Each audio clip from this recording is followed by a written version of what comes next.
This is The Millionaire Next Door by Thomas J. Stanley and William D. Danko.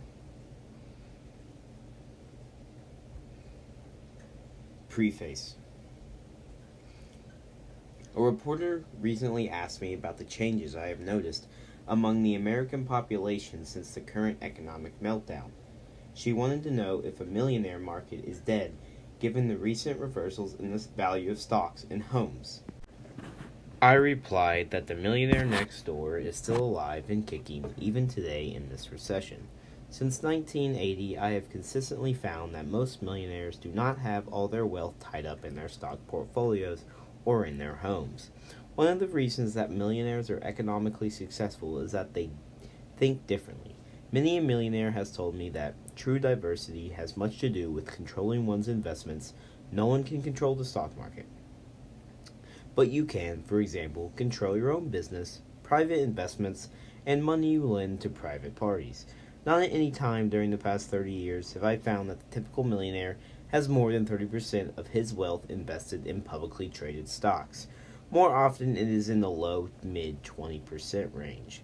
These percentages are consistent with those found in studies conducted by the Internal Revenue Service, which has been the best data set on millionaires in the world.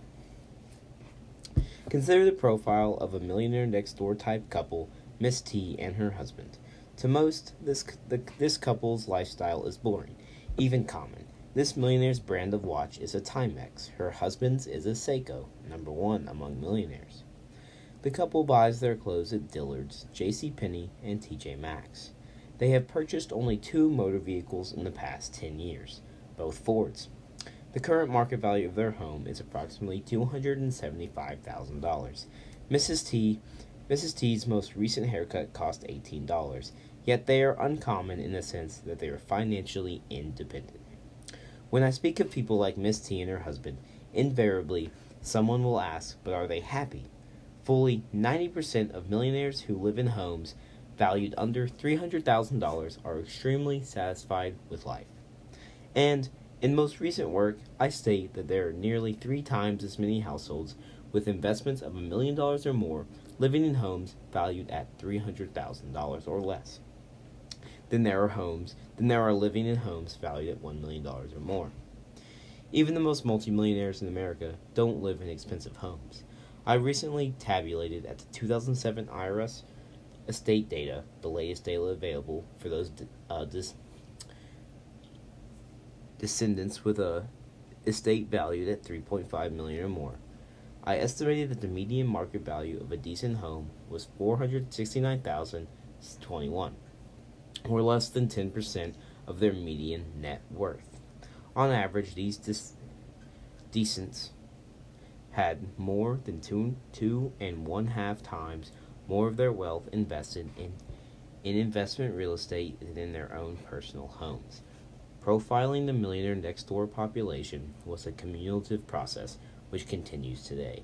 Originally, I used a different description to define this segment. I first coined the wealthy blue collar segment in a paper entitled Market Segmentation, Utilizing Investment Determinants, which I presented on October 10, 1979 in a conference of the Securities Industry Association in New York City. The paper was later published by the American Market Association. Earlier in May 1979, the New York Stock Exchange had asked me to develop a set of marketing implications and recommendations based upon its then recently completed national survey of 2,741 households on investment patterns and attitudes and behaviors about money. This provided a base for the above-mentioned paper. A key point I made in this paper was, opportunities exist in segments that the industry has ignored for years. The really big segment, the wealthy blue collar, do not need to purchase expensive artifacts that are part of the white-collar worker's knapsack. At the time of my presentation, I realized that the blue-collar millionaire next door segment did exist, and it was likely to be a sizable one. Not long after I rifled this marker, I discovered how very large it was. In June 1980, I was asked by a large money center bank to conduct a national study of the millionaire population in America. During the planning stage, an event took place which had a major influence upon the direction of my career. I encountered my empathy about the Millionaire Next Door segment one morning in a task force meeting with my client and a colleague and a friend, John Robin. John is a Harvard-trained mathematician who profiled the wealth characteristics of the residents within each of the 200,000 neighborhoods across America. He said, in passing, about 1.5 of the millionaires in America don't live in upscale neighborhoods. That's when the light went on inside my head. The really compelling story was not the millionaire population in general, rather it was the low-profile millionaires, the ones who lived in the modest homes, still situated in middle-class, even working-class neighborhoods. From that moment on, I intensely began studying and writing about the millionaire next-door types. The research I conducted 30 years ago in 1980 was the first comprehensive national study about the size, geographic distribution, and financial lifestyles of millionaires. The key findings were highly congruent within the numerous studies that I have conducted since that time. I authored the National Affluent Study 1981-1982 for a consortium of the top 50 financial institutions in America. In addition to designing this study, I traveled the country conducting focus group interviews with millionaires. Later, many of these financial institutions, including 7 of the top 10 trust companies in America, asked me to conduct focus group interviews and surveys of the affluent on their behalf. As a result, I had the opportunity to meet more than 500 millionaires face to face. My interpretation of these interviews, as well as many others that I conducted, is given throughout the Millionaire Next Door.